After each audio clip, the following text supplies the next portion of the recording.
On August 13th, 1521, a canoe carrying the last Mexica ruler slipped across a lake choked with wreckage. When Cuauhtémoc was seized, Tenochtitlan's 93-day ordeal was over. The familiar explanation is almost absurdly simple. Roughly 500 Spaniards arrived, technology crushed superstition, and an empire collapsed. But that is not the army that took the city. Behind Hernán Cortés stood tens of thousands of indigenous warriors, porters, builders, boatmen, scouts, and political leaders. Many had their own reasons to break Mexica power. Tenochtitlan fell to a coalition, an epidemic, a naval blockade, hunger, and the deliberate demolition of a city. Across one late spring and summer, those forces came together with devastating precision. Before it became a ruin, Tenochtitlan was one of the world's great cities.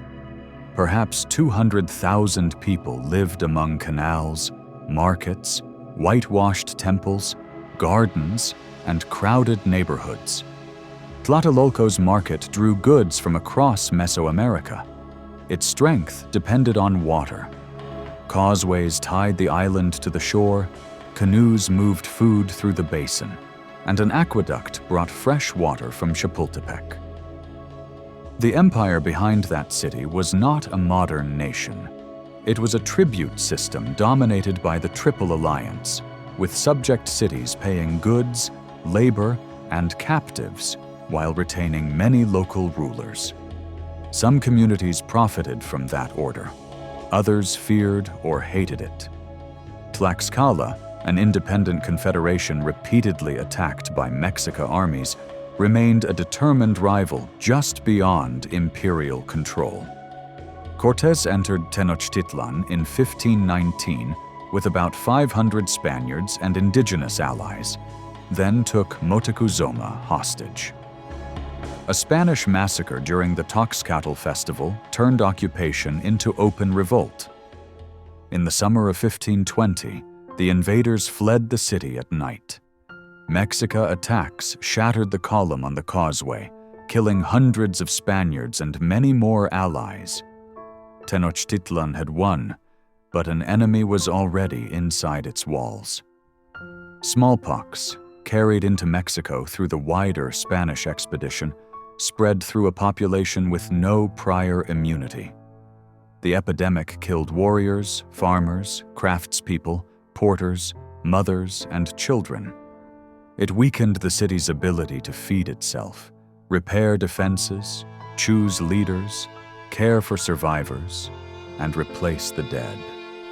Among its victims was Cuitlahuac, the ruler who had helped drive the Spaniards out. His successor, Cuauhtémoc, inherited command while disease and political uncertainty were still tearing through the capital. Smallpox did not conquer Tenochtitlan by itself. It created vulnerability. Cortés still needed armies, food, intelligence, ships, and a political map of central Mexico that could be turned against the Mexica. He rebuilt his campaign from Tlaxcala. The alliance was not proof that indigenous peoples welcomed Spanish rule.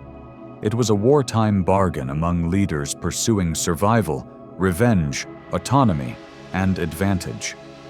Some joined willingly. Some followed rivals. Some were coerced. Many could imagine a future without Tenochtitlan's tribute demands, even if none could see the colonial order that would follow. The coalition seized Texcoco on the eastern shore of the lake and made it the campaign's base. That decision opened workshops, supply lines, and a direct approach to Tenochtitlan. By the final siege, the Spaniards were a small armored corps inside a much larger indigenous force. Without that manpower, they could not surround, supply, or systematically destroy the island capital. This was not Europeans acting while native peoples merely reacted. Indigenous commanders chose routes, negotiated defections, gathered provisions, fought on the causeways, and died in numbers the self-justifying Spanish accounts rarely centered. The decisive machine of the siege was a fleet of 13 brigantines. Their parts were prepared inland, carried across mountains by thousands of indigenous laborers, then reassembled at Texcoco. Indigenous engineers and laborers also excavated a canal to launch the vessels. The project transformed European ship design into a weapon only because native knowledge and mass labor made it possible. When the brigantines entered Lake Texcoco, cannon and crossbows could move across the water. Mexica canoes still attacked, but the besiegers could now break formations and protect their flanks. 3 land columns advanced along the main causeways, while the fleet patrolled between them. It was a coordinated land and water operation designed to prevent supplies or reinforcements from reaching the city. Steel, horses, gunpowder, and crossbows mattered, but none was a magic key. Their advantage became decisive only when combined with indigenous numbers, local intelligence, reliable supply lines, and control of the lake. The coalition cut the aqueduct from Chapultepec. Fresh water stopped flowing. Canoes attempting to bring food across the lake were hunted, intercepted, or driven back. Each day, Allied forces pushed toward the center. Each evening, they tried to hold or secure what they had taken, while Mexica defenders reopened gaps and prepared fresh ambushes. Cuauhtémoc's fighters exploited the city they knew. They removed bridges, drove stakes beneath the water, attacked from rooftops and canoes, and pulled isolated enemies into the canals.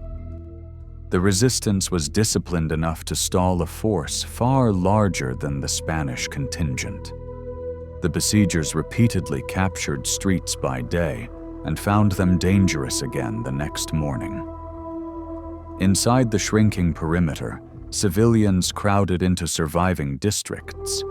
Food disappeared, clean water became scarce, and wounds that might have healed turned deadly amid exhaustion and infection. Cortes discovered that taking Tenochtitlan was different from raiding it. Canals and buildings protected defenders, so his forces began leveling houses and filling waterways with rubble. This was not accidental damage around a battle.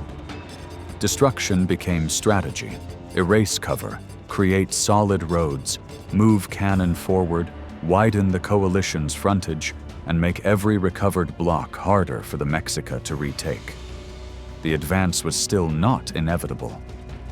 During one reckless push, Spanish troops failed to fill gaps behind them. A Mexica counterattack split the column and captured dozens. From the coalition camps, soldiers heard drums from the Great Temple and watched captives taken toward the summit. Fear moved through men who had believed their weapons guaranteed victory. Yet the coalition held.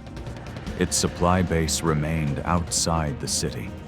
Replacement warriors kept arriving, and the brigantines prevented Tenochtitlan from turning one victory into a lifted siege. Block by block, the defenders were forced north toward Tlatelolco and its vast marketplace. The battlefield narrowed while the number of hungry, displaced people inside it grew. By August, famine was doing what cannon could not. Survivors searched for scraps, drank brackish water, and lived among the dead because there was nowhere left to carry them. The city that had stunned its first European visitors became a field of rubble, broken canals, burned beams, and crowded islands of resistance. Still, Cuauhtémoc refused surrender. On August 13th, the final defenses collapsed. Cuauhtémoc attempted to leave by canoe, perhaps hoping to continue resistance elsewhere, but a brigantine intercepted him on the lake. His capture ended organized defense. Emaciated survivors emerged from Tlatelolco through ruins so complete that even victorious soldiers, hardened by months of killing, described a landscape of horror and stench. The coalition had not merely occupied Tenochtitlan.